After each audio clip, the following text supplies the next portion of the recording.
This is Minutia Men with Rick and Dave. Wow, I see that you're wearing your Chief Illiniwek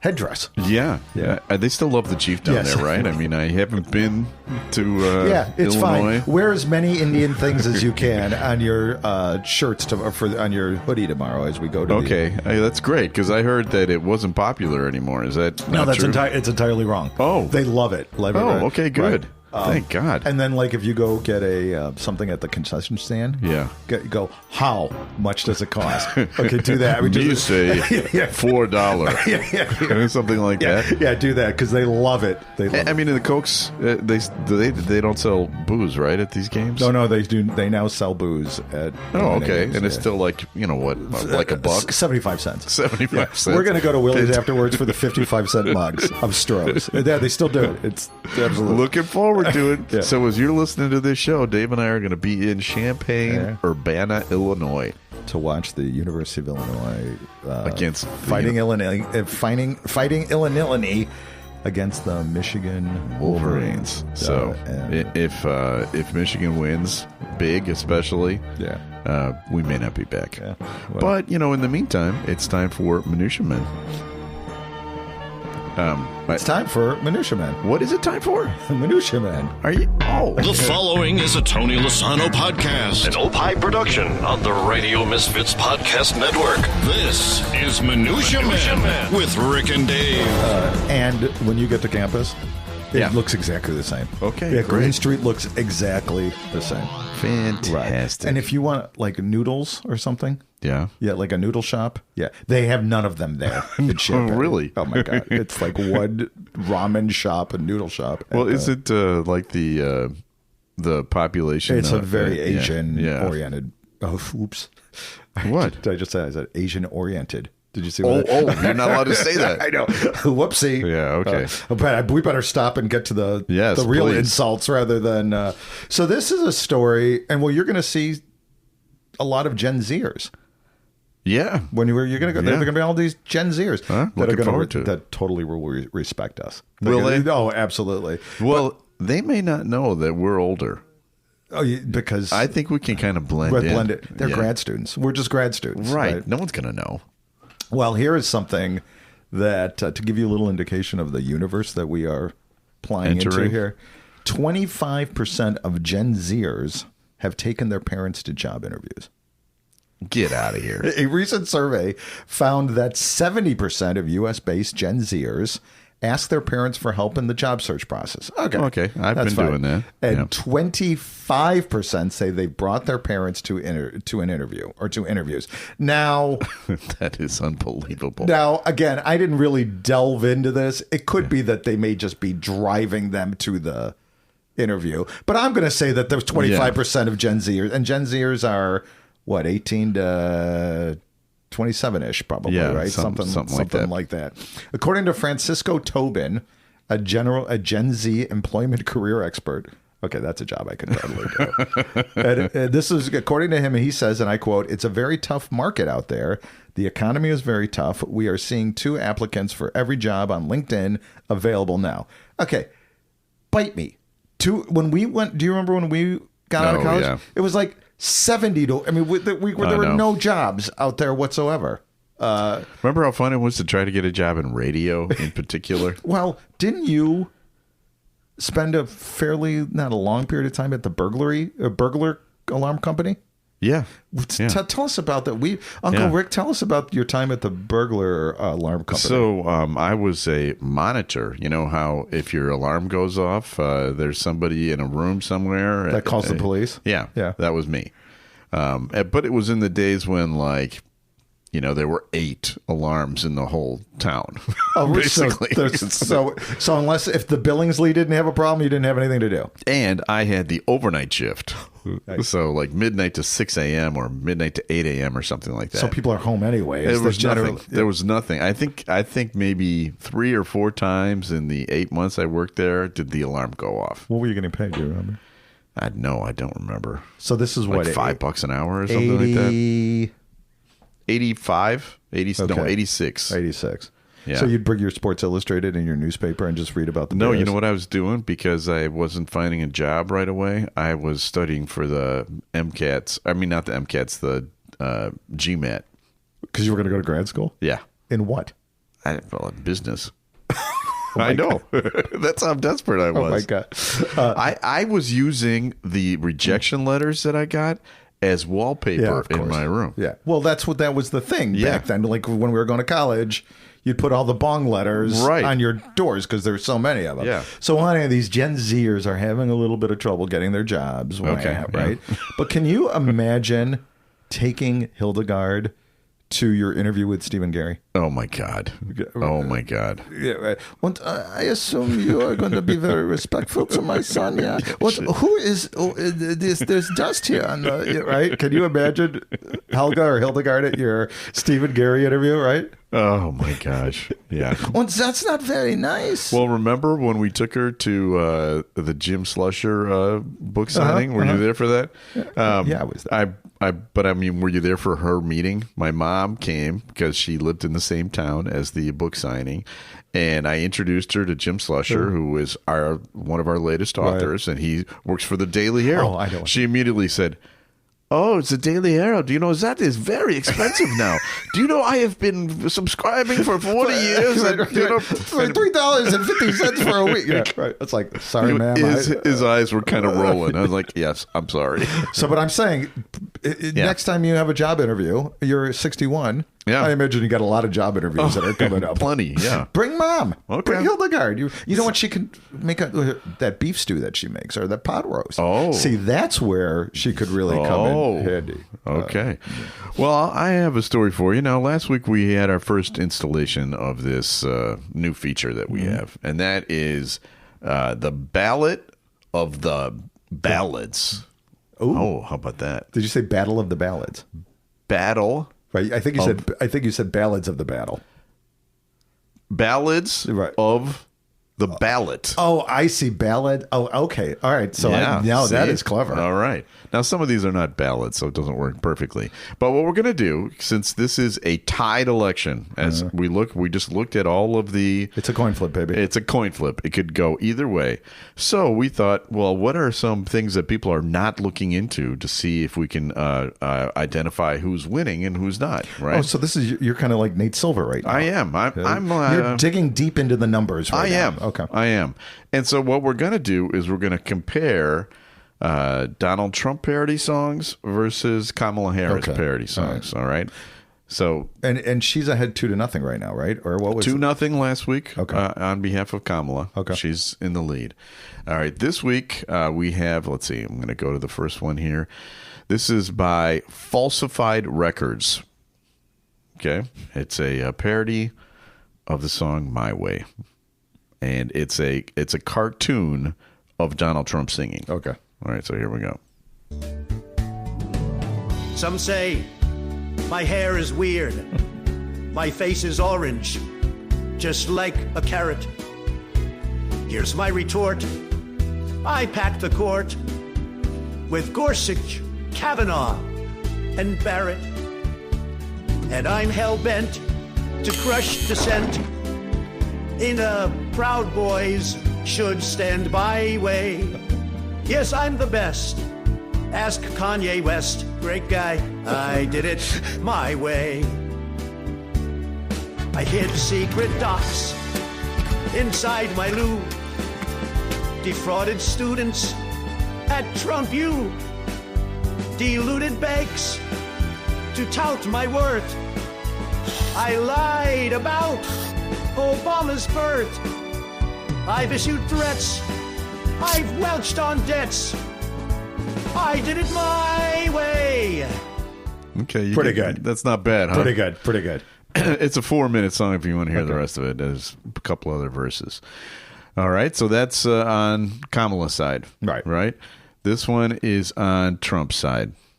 And I'm not going to tell you the name of the song because it's the punchline. All right. Okay. All right. Here we go. How y'all doing out there? Have you noticed that it seems like the whole world has done gone insane? Yeah, well, I see examples of the stupid nonsense all the time. and it seems to be getting worse and worse. Well, let me tell you all about it.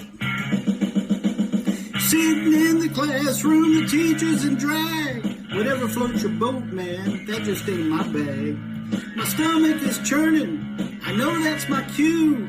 I'm headed to the bathroom, gotta do number 2. Tampons in the boys' room. Tampons in the boys' room. Okay. You get it. That's a guy named Tracy Barfield. He is wearing sunglasses that have the American flag on them. Of course he does, yeah. And a trucker hat. Yeah. All right, but that is Tracy Barfield. All right, so that is our anti-Kamala song. I gotta say the punchline title, not bad. Not bad. Not bad at all. I do like and again, I have a certain bias, obviously. Yeah. I did like the Trump. I mean, the impersonation wasn't perfect, but certainly Pretty good, right? good. Boy. And I'm just on pure shtick value, right? Yeah. I'm just voting on pure shtick value. I think I got to go with tampons in the butt because the punchline is really great. Okay, so it's 2-1. Yeah. It's 2-1. Just like the election. It's Yeah. getting, all right, this is the next one. All right, All right. we're going to do 2 from each. Okay. This one, well, I don't need to tell you what the name of the song is, but it is, he is wearing a Donald Trump wig. Okay. Okay, here we go.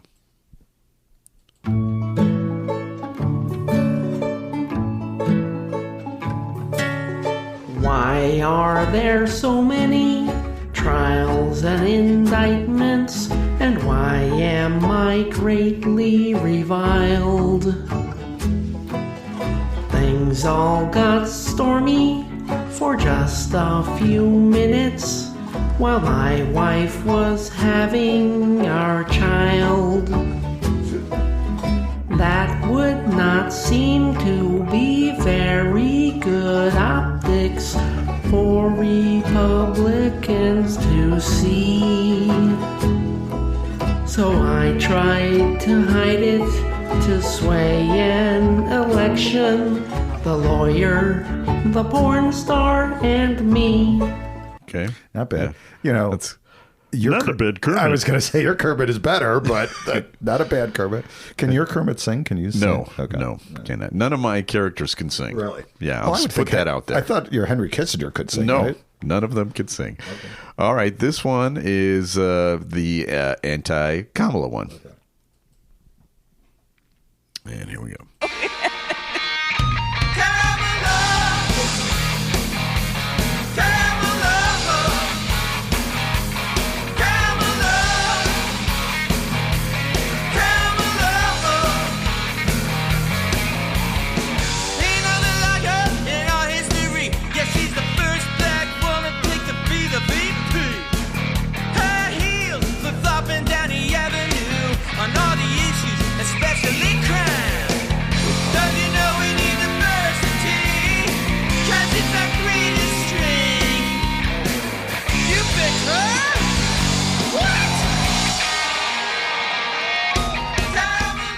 Okay. Yeah.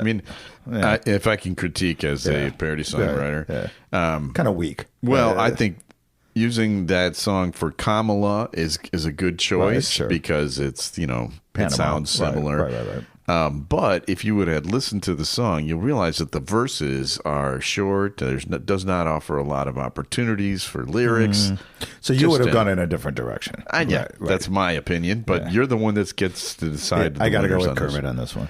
Okay, so it's 3-1. Right. Yeah. So all right, that's where we stand. We'll see what happens next week. I think we've got only one more week. That's so scary. I know. That is so petrifying. And then we may be doing the show from a different country. Right. You know where we might be doing it from? Where? Estonia. Oh. We're number 53 in Estonia right now. Are we? We are 53 in Estonia right now, where perhaps this review may have come from. This is from Amazon EU. Okay. These interviews are top notch, not the typical stupid questions. And that's from Carapop, not Carrot Top. Carapop. Carapop. Although Carrot Top might be a huge fan. Okay. I don't know. So, thank you. But we are dominating Estonia right now. Okay, great. Time for another feature. Time now for Studio Walls. And the words of the prophets were written on the studio walls. I had to look up where Estonia was. Did you? Do you know where Estonia is? Yeah, it was part of the old Soviet Union, wasn't it? But it's not like, it's way north. Okay. It's like Don't care. Yeah. Wait a second, we're number 53. We're doing 3 shows there next week. This week, so this is the part of the show where we dip into the Rick and Dave archives. This week, we're going to go back to 2003. So we're talking 21 years ago. October 14th, 2003 was the infamous Steve Bartman game. All right. That's for Cub fans. We all know immediately what that means. For non-Cub fans, it was the greatest days of our lives. It was the kid who reached his hand out to catch the ball and then ruined the chance for the Cubs to go to the World Series, allegedly. That was their problem. Right. Well, at that time, we asked our friend Dane Placco to tell that story. He still carries a website. grudge against. He does. He does a little bit. If you push him, he'll admit that he still blames him. You give him a couple of nice frothy craft beers, and he'll start complaining about Steve Bartman.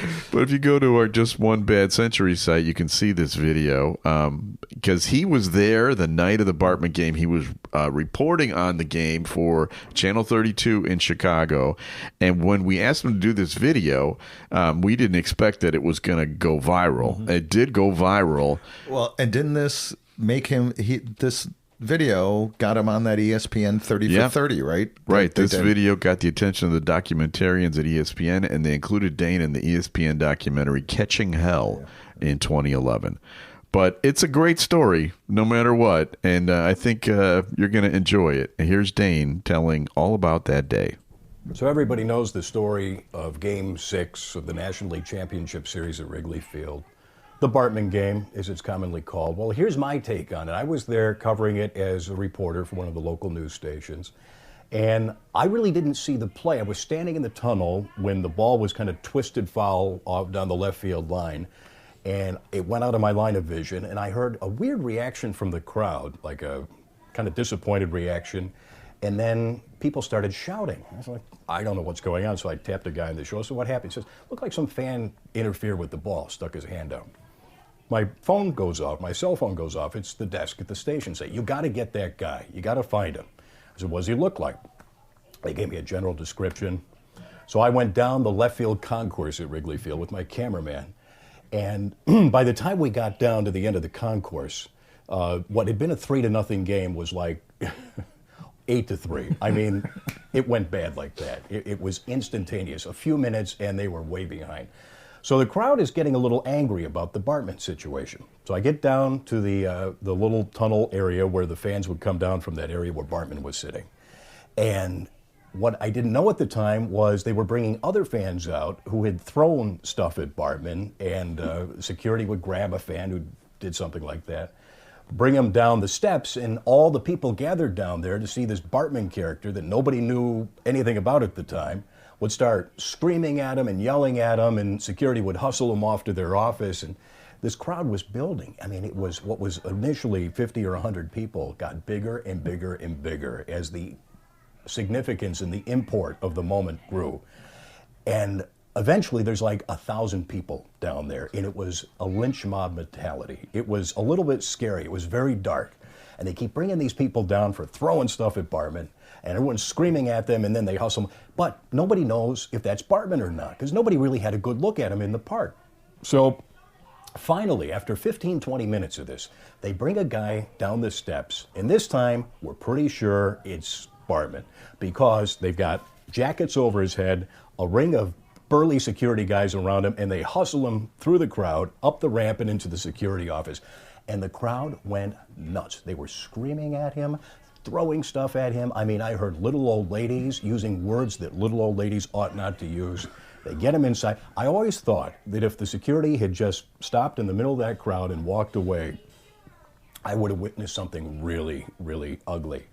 And it was just very odd because, you know, it was baseball. It's only baseball, right? And yet when I swear to you, it was the ugliest scene I've ever been a part of. And they got him out of there. They stuck him in a cab. For his own safety, he went home, and the crowd stuck around there for like another 10, 15 minutes waiting to see what was happening. And by that time, the game was over, and then people started going up into the stands to where Bartman had been sitting and began touching the seat as though it were some sort of talisman or something. It was just a very odd scene, and we knew that night that something oddly special, horribly special had happened, and that it would continue to be a great part of Cubs lore. And that's my take on being there that night, and it's a scene I will never forget. Yeah, a couple things about that. First of all, he didn't mention that they were chanting "Hang Mike Pence." That's true. Yeah. And when Dane says it's only baseball, I know. Who's he crapping? I know. That is kind of rich coming from him, but people don't know that. People don't know that. I remember watching it, and I don't know if you remember. That was the first year that I had season tickets. I was part of the season ticket. Oh, yeah, that's right. And if the Cubs would, and I had World Series tickets for Game 1. Yeah. And if the Cubs would have won, because a ticket broker had already, this is the days before StubHub, or at least, I don't know if StubHub was around, but it wasn't as prevalent. A ticket broker called me that afternoon before, and he goes, "Hey, I got somebody who's going to pay $10,000 for your 2 seats." Wow. And I don't even know what he was selling at. He's like, "I'll give you $10,000 for these 2 seats." Even while I was watching that game, I still was rooting against the Cubs. I just could, I mean, maybe $50,000 I would have, but $10,000 we know that I can't be bought for $10,000. Wow, that's those are principles right there. Right. I was watching the game. Wasn't Sean in the hospital? Sean was in the hospital. He was a baby. My youngest son, Sean, was a baby, and he had like pus coming out of his eyes, and it was like, oh my God, what is wrong? He probably had like a sinus infection, but I thought, he could be going blind or something. So Bridget was in the emergency room with him, and I was back here with the other two watching the game. And it's funny how something like that gives you perspective, because normally I would have been like tearing the house apart. You'd be on your phone in like, situation. Why me? Going to confession. Forgive me, Father, for I'm about to kill everybody. but I wasn't that affected because of that. So I remember kind of so Lila had, when she was, I don't know, she's probably 3, had that same thing, this like white pussy stuff was coming out of her eyes, and she was miserable, sneezing and coughing or whatever. And she looked at me, she got up, "Daddy, why aren't you helping me?" And I still remember, this is 20 some years later. I'm like, I'm helping. I don't know. Honey, cut your heart right out. I know. All right, I have a response to a feature that we did last week, if you'd like to hear it. Sure. It requires this jingle, however. Penises in the news. Rick and Dave. So, if you remember last week, you told the great story about the movie projector being pulled down, or the movie screen, and when it came up, there was a chalkboard penis on the wall. Hi, I'm Mr. Wiggles or whatever, with a waving testicle. Right. So this is a response to that. Oh my God! Is it the guy? No, that wrote it? It's I don't know. It's from a guy named Uncle Fester. That's what it says. Regarding Dave's story about the cock and balls on the blackboards at U of I, on my last day at a corporate job, I hated. I drew a massive cock and balls on MS Paint, copied it into a Word doc, named it Please Read .doc, and put a copy in over 200 folder locations. This was over 7 years ago, and apparently they are still finding copies today. Well, was it a doc or a cock? That's pretty good. Cock. Oh, that is great. Yeah, I love that. Oh, but that is wonderful. That's really great. Yeah, that is a great story. Hey, I got another story about Gen Z. Okay, you said you needed a jingle for this one? I do. Flop out the Nazi jingle, please. Did Dave really find another story about Nazis? Another one? Recent penis to Nazi back to back. This is our wheelhouse. Oh, well, from Cubs. I was going to say Cubs disaster. Oh my God, I've never been happier.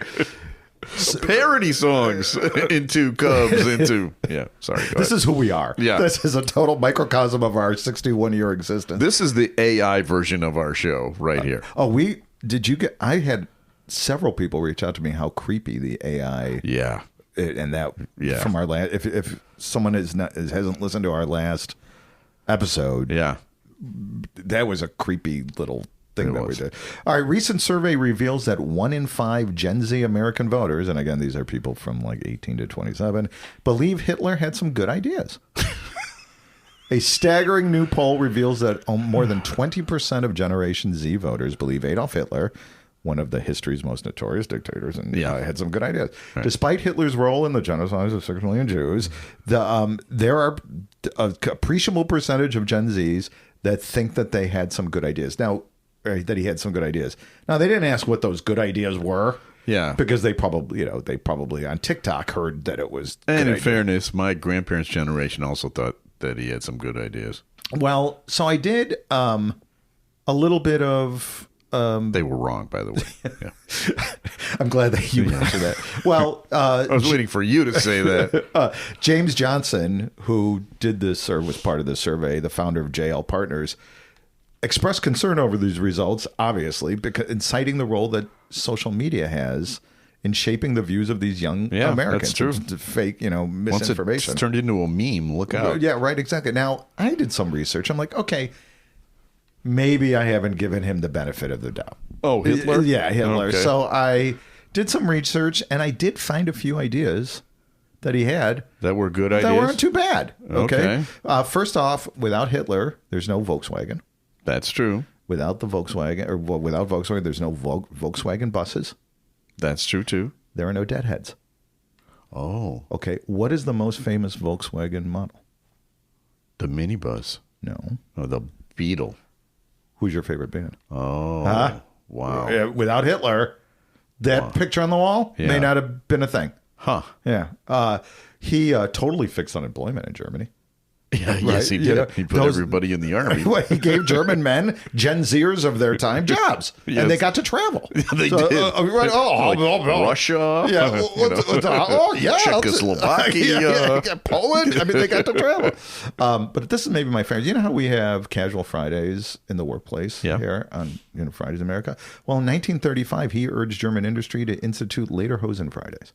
Is that right? Where you can wear your lederhosen on the job. I thought that was a good idea. Yeah, it's funny that one never caught on. Lederhosen Fridays? Yeah. So I have a story for you. And by the way, can we just say that we're kidding about Hitler? Yeah. Just so you Gen Zers, it's called sarcasm. Right. Okay. And Lederhosen Fridays probably wasn't that great of an idea. Right. Yeah. And it probably didn't exist. Or did it actually exist? No, it didn't exist. Freitag.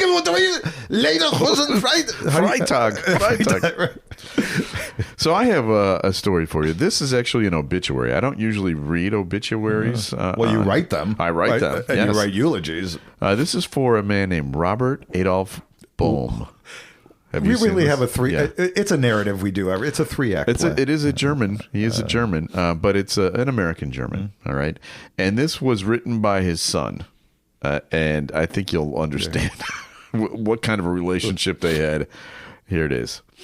Robert Adolf Bohm, in accordance with his lifelong dedication to his own personal brand of decorum, muttered his last unintelligible and likely unnecessary curse on October 6, 2024, shortly before tripping backward over some stupid motherfucking thing and hitting his head on the floor.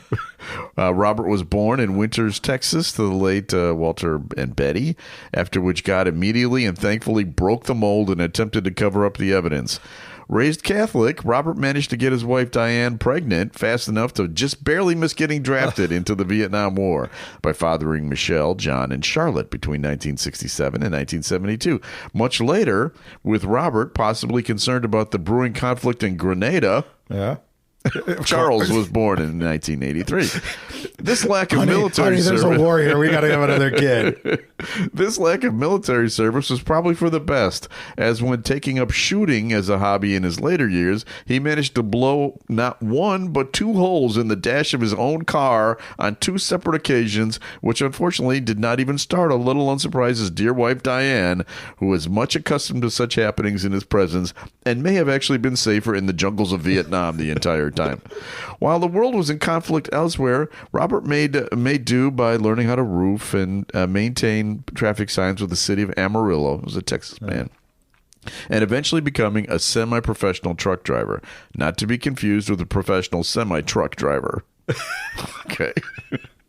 Robert also kept a wide selection of harmonicas on hand, not to play personally, but to prompt his beloved dogs to howl continuously at odd hours of the night to entertain his many neighbors and occasionally give to his many, many, many grandchildren and great-grandchildren to play loudly during long road trips with their parents. Nice. Earlier this year in February, God finally showed mercy upon Diane, getting her the hell out of there for some well-earned peace and quiet. Without Diane to gleefully entertain, Robert shifted his creative focus to the entertainment of you, the fine townspeople of Clarendon, with his wonderful assortment of guns. Over the last 8 months, if you have not met Robert or seen his roadshow yet, you probably would have soon. We all have done our best to enjoy Robert's antics up until this point. But he's God's problem now. Wow. So did she leave? Did the wife? No, she died. Oh, she did die. Okay. She died. God. Okay, God. I see. Okay. I'm like, wow. Wow, that is. I think I'm going to recommend therapy for the son. But now everything's good. Yeah, he's gone. Everything's fine. You don't carry dead parents after they die. No, that's a great point. No, over and over again. No, there's no replay conversations from 55 years ago. No, you don't do that. There's no father issues. Unheard of. No. All right, it's time for another feature. A random name pulled out of Rurik's bowl of brushes with celebrities. Mixture, collection, selection, assemblage, medley, assortment, variety. Time now for Celebrity Potpourri with Rick and Dave. Okay, so this story, this is an email from our friend Mike. Actually, not our friend Mike, but some guy named Mike. Well, I know it's not our friend. Well, he's our friend now, but it's not the Mike that you were thinking of, not Mike Medina, our friend. I know it's not him because this comes from Naperville, and he's not from Naperville. I went to high school. Mike could say this is Mike from Naperville and send an email. You don't know it's really from Naperville. That's true. Yeah. I went to high school with Bob Odenkirk. Oh, yeah. This is how this email starts. He was in my class at Naperville North, class of 80. So he's just 1 year older than us. We were both skinny and dorky kids who wore really big glasses. Sophomore year, we were in a few classes together, and he signed my Reflections 78 yearbook. Remember how they all had names like that? Yeah, what was ours? What was Lane's? The Warrior sign on. Whatever. And so he says, does this count as a celebrity autograph? It says, have a great summer, Mikey. Bob. Haven't seen or talked to him since high school graduation, but I think it's great that he has done so well in his life. He's great. Bob Odenkirk. Oh, my God. He's phenomenal. Do you know that I worked with him? Huh. He worked at the Loop when I was there. He was in a group called Duck Logic. Was that like an improv group or something? Yeah, a little improv group, and they had like a Saturday night show when I was Stephen Geary's producer. Really? So we're going back to like 87, 88. Now, I must have met him because I met all those guys, but I have no memory of meeting him, and I'm sure he has no memory of meeting me. But yes, Bob Odenkirk, keep up the good work. One of the funniest people in the world. Does he have the Loop book? He's in the Loop book. We got to send it. Yeah, we should send it to him. I just sent this a couple of weeks ago, the Chili Dog MVP book to Jake Tapper. Did you really? Mm-hmm. Jake Tapper's a huge because of Philadelphia. Yeah, exactly. Oh, duh. Yeah. All right, we have people to thank for this show. Hitler. We're not thanking Hitler. Okay. We are not thanking Hitler. I meant Tony Lasano, which I shouldn't have mentioned right after you said Hitler, but Tony Lasano with Hitler. Pause. Now Tony Lasano. Okay. Yeah. Put some lots of spaces in there. Yes, exactly. Tony Lasano from Opie Shows. Thank you for being the executive producer.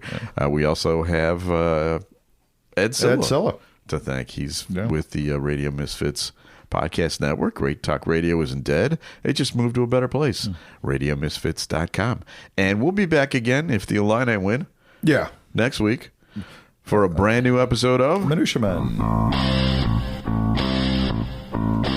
The proceeding was a presentation of the Radio Misfits Podcast Network. Find our other great shows on iTunes, Stitcher Radio, and at RadioMisfits.com.